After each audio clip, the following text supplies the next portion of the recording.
In Brussels, we can cross there now and speak to our correspondent, Dave Keating. Dave, President Macron there sounding cautiously optimistic a deal can be reached, but it has been very tense where you are in Brussels. Tell us more about what's causing so much friction.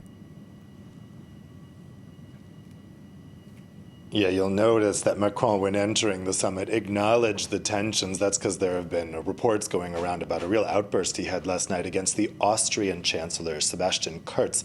Apparently, Kurz left the room to take a phone call, and while he was gone, Macron said to the other leaders, look, he doesn't care about this, he only cares about his media at home. So those reports have been going around this morning. Sebastian Kurz, for his part, upon entering the council, was asked about the incident. He said it's perfectly normal to leave the council room to take a call, and in a somewhat pejorative way, he said maybe the leaders are just getting tired and tensions are frayed. And that is certainly true. They were able to get some hours of sleep. They're coming back into the building now. They're going to start another meeting with everyone at the table at 4 p.m. But tensions are absolutely frayed. It's all about this question of how much of this fund will be made up of grants. The original Commission proposal had 2/3 of it made up of grants, 500 billion out of the 700 billion. Now in successive waves of negotiation, we're now down to 390 billion. That's what's on the table from European Council President Charles Michel.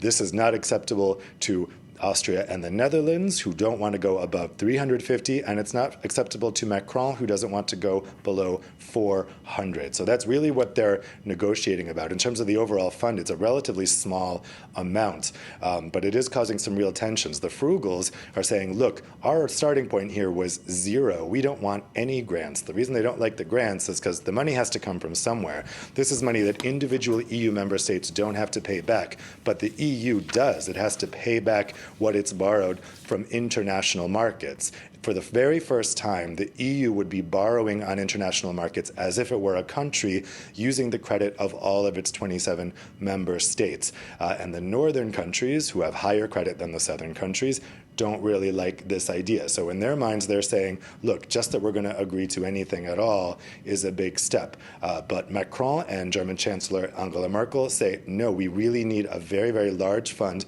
made up mostly of grants because this situation is so unprecedented. And if we shrink that amount of grants to the level you're asking for, it won't give that vote of confidence in European solidarity and unity that the markets need right now, and just ordinary people in Europe need as well, as they're dealing with great anxiety and great uncertainty about the economic effects of this crisis.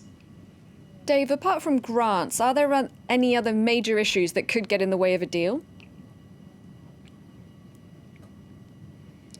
Yeah, even if they can come to an agreement over this small gap that they have now, there remains the elephant in the room, which is that still in the latest negotiating text, there is conditionality that countries can only receive the funds if they are complying with rule of law and if they have signed up to the EU's 2050 climate target of reaching net zero emissions. Now that's clearly targeting Hungary and Poland. Poland is the only country that has not signed up to that EU target, and both Hungary and Poland are the subject of inquiries from the EU for violating rule of law, for dismantling their judiciaries, for violating media freedom.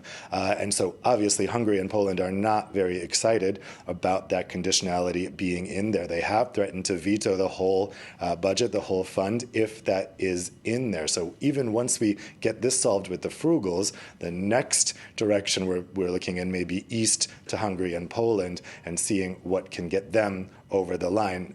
Oddly enough, it is the same countries, Austria and the Netherlands, which are really, really insisting on this conditionality in the fund, which is starting to make some in Southern Europe feel that Austria and the Netherlands are using this issue of rule of law conditionality in order to hold back on the grants issue. There's some cynicism there. That being said, the Netherlands has been pretty consistent about this issue throughout this budget process, that they see the EU money as the only way to really hold Poland and Hungary to account, and the only way the EU can stop them from going in the direction that they're going in now. So that may be the big battle tonight, and who knows, maybe even tomorrow. We're on day 4 of this summit. It was only supposed to be a 2-day summit, so it could be a 5-day summit. We just don't know.